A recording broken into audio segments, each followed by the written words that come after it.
10 महाविद्याओं में से माता मातंगी 9वीं महाविद्या है, जिन्हें श्री कुल के अंतर्गत पूजा किया जाता है। जिस प्रकार तीसरी महाविद्या माता कामाख्या को श्री कुल के अंतर्गत पूजा किया जाता है, उसी प्रकार से माता मातंगी को भी श्री कुल के अंतर्गत पूजा जाता है। माँ मातंगी सौम्य महाविद्या है। साथ ही कहा जाता है कि माता मातंगी तीसरी महाविद्या माँ कामाख्या अर्थात ललिता त्रिपुर सुंदरी यानी षोडशी देवी की प्रधानमंत्री है। तो माँ मातंगी आदि सरस्वती है, अर्थात माता मातंगी जो 10 महाविद्याओं में से 9वीं महाविद्या है, वो सरस्वती देवी जी का तांत्रिक स्वरूप है, जिन्हें उच्छिष्ट चंडालिनी भी कहा जाता है। तो चलिए अभी बात करते हैं कि माता मातंगी की साधना किसे करना चाहिए। तो माता मातंगी की साधना ज्योतिषियों को या फिर जो भी ऑकल्ट से जुड़े हुए हैं, जैसे टैरो रीडर हो, हीलर हो, उन्हें तो जरूर से माता मातंगी की साधना करना चाहिए, क्योंकि माता मातंगी अभी मैंने कहा कि आदि सरस्वती है, यानी माता सरस्वती का ही रूप है, लेकिन तांत्रिक रूप में है, जो कि ज्यादा जल्दी हमें फल प्रदान करती है। जैसे कि हम जानते हैं कि माता सरस्वती विद्या की देवी है, वाक सिद्धि की देवी है, उसी तरह माता मातंगी भी विद्या तथा वाक सिद्धि की देवी है। माता मातंगी की साधना तांत्रिक बहुत ज्यादा करते हैं, क्योंकि तांत्रिकों को जो भी शक्तियां मिलती है, वो शक्तियां जो भी सिद्धियां उन्हें मिलता है, वो माता मातंगी से ही मिलता है। कहा जाता है कि माता मातंगी की साधना करने के बाद जो भी सिद्धियां प्राप्त होता है, उसके बाद किसी भी प्रकार की सिद्धियां या फिर साधना करने की जरूरत ही नहीं पड़ता है। क्योंकि जो साधना हम माता मातंगी की करेंगे या फिर उपासना करेंगे, उसके बाद जो शक्तियां माता मातंगी हमें प्रदान करती है, जो ऊर्जा हमें प्रदान करती है, वो हमें अंदर से प्राप्त होता है। और एक ऐसी ऊर्जा, एक ऐसी सिद्धि माता मातंगी एक साधक को प्रदान करती है, जिसके द्वारा कोई भी उस साधक के वाणी को सुन के यानी बात को सुन के मोहित हो जाता है। इसीलिए माता मातंगी की साधना करना बहुत ही ज्यादा जरूरी होता है। अगर कोई ज्योतिष, ओकल्ट या फिर हीलर है, या फिर गायक है, नेता है, या फिर म्यूजिशियन है, उन्हें तो करना बहुत ही ज्यादा जरूरी होता है। साथ ही जैसा कि मैंने कहा कि तांत्रिक सरस्वती है माता मातंगी, और तांत्रिकों की ये देवी होती है, क्योंकि तांत्रिक जो विद्या होता है, उन विद्याओं की नॉलेज को, ज्ञान को प्राप्त करने के लिए माता मातंगी की साधना बहुत ही ज्यादा जरूरी है।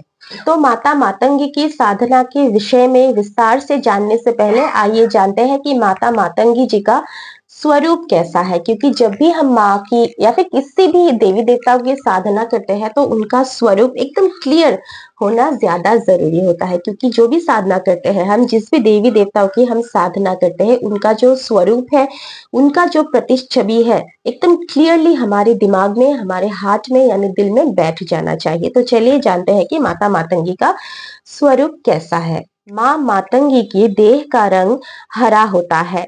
माथे पर अर्धचंद्र धारण करके माँ रत्नमयी सिंहासन या फिर पद्मासन पर विराजती है। हाथों में वीणा, खोपड़ी, खड़ग लिए लाल साड़ी पहने माँ हमेशा अपने साथ तोते को लिए रहती है। साथ ही माता के गले में कदम पुष्प की माला सुशोभित रहता है। माँ की 4 भुजाएं हैं और 3 नेत्र भी है। माता मातंगी रजस, तमस और सतव गुणों की अधिकारिणी है। इसीलिए माता मातंगी की पूजा दक्षिणाचार हो या फिर वामाचार मार्ग से किया जा सकता है। माना जाता है कि माता मातंगी को जूठा खाना ही भोग लगाया जाता है, लेकिन जूठा खाना भोग हम माता को यूं ही नहीं लगा सकते कि कुछ खा लिया हमने, फिर चलिए जाके माता मातंगी को भोग लगा देते हैं। ऐसा नहीं होता है। जो साधक होते हैं, जो प्रॉपरली गुरु से दीक्षित होते हैं, जिन्हें माता मातंगी को जूठा खाने का भोग लगाने की पूरी विधि पता होता है, सिर्फ वही लोग ही माता मातंगी को जूठा खाना भोग में चढ़ाते हैं। तो इस वीडियो में आपको बताऊंगी कि एकदम सिंपल तरीके से हम माता मातंगी की पूजा या फिर साधना या फिर उपासना हम कैसे कर सकते हैं। तो जैसा कि मैंने कहा कि माता मातंगी 10 महाविद्याओं में से 9वीं महाविद्या है, सौम्य महाविद्या है, श्री कुल की देवी है। श्री कुल के अंतर्गत माता मातंगी को पूजा किया जाता है। तो अगर कोई भी माँ कामाख्या या फिर ललिता त्रिपुर सुंदरी या फिर षोडशी देवी, माँ आदि पराशक्ति के साधना करना चाहते हैं तो सबसे पहले उन्हें माता मातंगी की उपासना जरूर करना चाहिए, क्योंकि अभी मैंने कहा कि माता मातंगी माँ कामाख्या की यानी तीसरी महाविद्या की प्रधानमंत्री है। तो पहले हमें माता मातंगी को अवश्य रूप से खुश करना चाहिए, उसके बाद ही हम हमारी साधना ऊपर तक ले जा सकते हैं। कहा जाता है कि माता मातंगी जो है वो हरे रंग की होती है, क्योंकि हरा जो है वो प्रकृति का रूप होता है। माता मातंगी के पास एक तोता हमेशा रहता है, जो ये प्रतिनिधित्व करता है कि एक तोता जो जानवर होकर भी, पक्षी होकर भी मनुष्य के समान बोलता है। माता मातंगी का हरा रंग साथ में हरा तोता बुध का भी प्रतीक है। बुध अर्थात बुद्धि का कारक। इसीलिए माता मातंगी की साधना, उपासना, पूजा करने से हर प्रकार की बुद्धि सिद्धि तथा खास वशीकरण की भी सिद्धियां मिलता है। तो जो भी लोग माता मातंगी की पूजा उपासना करते हैं ना, साधना करते हैं, तो वो अपने वाक्य से, अपने वाणी से लोगों को अपने वश में कर लेते हैं या फिर मोहित कर लेते हैं। तो माता मातंगी की जो भी मंत्र होते हैं, बहुत सारे मंत्र होते हैं माता मातंगी की, जैसे कि बीज मंत्र, गायत्री मंत्र, नाम मंत्र, स्तोत्र, और फिर माता मातंगी की भी कई सारे रूप होते हैं, जैसे राज मातंगी, कर्ण मातंगी, बहुत सारे ऐसे इनके मंत्र होते हैं। अगर एक ही वीडियो में मैं सारे मंत्र बताऊंगी तो आप लोग कंफ्यूज हो जाओगे, इसलिए जो भी इजी मंत्र होगा मैं डिस्क्रिप्शन बॉक्स में आपके लिए लिख के दूंगी, आप चेक कर लेना। तो माता मातंगी की जो भी मंत्र होते हैं वो कहा जाता है कि मूंगा अर्थात कोड़ल, मूंगे की माला से किया जाता है। लेकिन अगर किसी के लिए पॉसिबल नहीं होता है मूंगे की माला से जप करना, तो माता मातंगी की जप रुद्राक्ष की माला से करना चाहिए, क्योंकि माता मातंगी की जो भैरव है वो मातंग है अर्थात शिव है, और माँ मातंगी कोई और नहीं है, खुद माँ काली का ही एक रूप है। यानी कि जो भी शिव जी को पसंद है वही हम माँ के सभी स्वरूपों के लिए इस्तेमाल कर सकते हैं। तो माँ मातंगी की जप के लिए आप मूंगे की माला हो, रुद्राक्ष की माला हो, या फिर लाल गुंजे की माला का भी आप इस्तेमाल कर सकते हो। साथ ही माता मातंगी को लाल कलर की साड़ी बहुत ज्यादा पसंद होता है, और जब भी हम माँ मातंगी की फोटो को देखते हैं या फिर प्रतिमा को देखते हैं तो हम देखते हैं कि माता मातंगी लाल कलर की साड़ी पहनी हुई है। तो माता मातंगी को कदम का फूल बेहद प्रिय होता है। माता मातंगी की साधना में या फिर पूजा में कदम का फूल का इस्तेमाल अवश्य रूप से करना चाहिए, लेकिन नहीं मिलता है तो माता को लाल गुड़हल भी पसंद है, क्योंकि हम देखते हैं ना माता को, जो भी माता की फोटो या फिर मूर्ति हम देखते हैं माँ मातंगी की, माँ हमेशा लाल साड़ी पहनी हुई है पूरे श्रृंगार के साथ, अर्थात माँ को लाल रंग पसंद है। तो माता मातंगी को भी लाल गुड़हल, लाल गुलाब, लाल कमल आप चढ़ा सकते हो। तो माता मातंगी की साधना एक साधक को अगर किसी अनुष्ठान की तरह करते हैं तो साधक को पश्चिम की ओर मुख करके बैठना चाहिए। लेकिन अगर कोई डेली बेसिस में यानी नित्य नैमित्तिक रूप में अगर कोई माता मातंगी की पूजा करना चाहते हैं तो माता मातंगी की फोटो को या फिर मूर्ति को आप अपने घर के मंदिर में ईशान कोण में या फिर ईस्ट यानी पूर्व दिशा में स्थापित कर सकते हो। 10 महाविद्याओं में से दूसरी महाविद्या माँ तारा का और अन्य रूप भी है, जैसे कि उग्र तारा, एक जटा या फिर नील सरस्वती।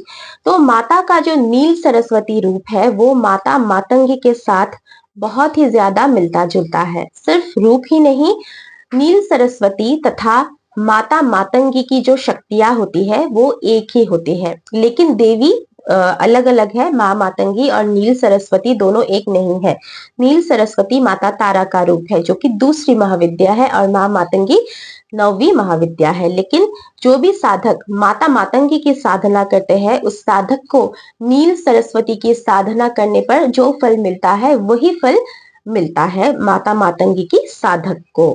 तो बहुत सारे लोग बिना गुरु दीक्षा के बीज मंत्र या कोई भी मंत्र को जप करने के लिए डरते हैं, क्योंकि देखिए वीडियो देख के बहुत सारे लोग साधना सीखते हैं, लेकिन उसके बाद जो भी अनुभव होता है वो अनुभव एक साधक किसके साथ शेयर करेंगे। इसलिए इस वीडियो में मैंने बहुत ही आसान कुछ उपाय आपको दिया है, आसान ऐसी विधि दिया है जिसके द्वारा आप माँ मातंगी की पूजा या फिर साधना मंत्र जप कर सकते हो। माता मातंगी की साधना या फिर उपासना उन लोगों को जरूर करना चाहिए जो कि जिन्हें लगता है कि वो इस भाग दौड़ की जिंदगी में पीछे रह गए हैं, या फिर जिनको लगता है वो समाज में या फिर अपनी ही फैमिली में वो अकेला पड़ गए हैं। उन लोगों को माता मातंगी की साधना अवश्य रूप से करना चाहिए, क्योंकि माता मातंगी खास वाक सिद्धि देती तो है, लेकिन उससे भी ज्यादा माँ मातंगी का जो ये रूप है वो अधिक ममतामयी है। तो अगर माता मातंगी की साधना ऐसे लोग करते हैं तो उनकी जो मेंटल हेल्थ है, यानी मानसिक जो स्थिति है, वो बहुत ज्यादा मजबूत हो जाता है। क्योंकि ये कहा जाता है कि माता मातंगी की उपासना एक खास प्रकार की जो वर्ण है वो लोग करते हैं या फिर आदिवासी लोग करते हैं, लेकिन असल में ऐसा नहीं है। वर्ण विभाजन का बात नहीं है, लेकिन यहाँ पे क्या होता है, कभी कभी समाज में ही अपने ही वर्ण के लोगों के साथ या फिर अपने ही समाज में बहुत सारे लोग अकेला महसूस करते हैं, चाहे वो पढ़ाई में हो, जॉब में हो, बिजनेस में हो, या फिर किसी भी प्रकार से जब कोई इंसान अकेला पड़ जाता है तब उस इंसान को, उस साधक को माता मातंगी के पास, माता मातंगी की शरण में जरूर जाना चाहिए। साथ ही माता मातंगी सूर्य देवता को प्रतिनिधित्व करता है, इसीलिए अगर किसी का सूर्य खराब है तो माता मातंगी की पूजा अवश्य रूप से करना चाहिए। तो सूर्य क्या है? सूर्य हमारा आत्मा है, हमारा स्पिरिट है, या फिर कह लीजिए हमारे पिता है या फिर गवर्नमेंट है। सूर्य हमारे ट्रेडिशंस है। तो जो लोग भी अगर गवर्नमेंट जॉब के लिए ट्राई कर रहे हैं, गवर्नमेंट की तरफ से अगर उन्हें कुछ प्रॉब्लम्स आ रही है, तो उन लोगों को माता मातंगी की साधना करना चाहिए।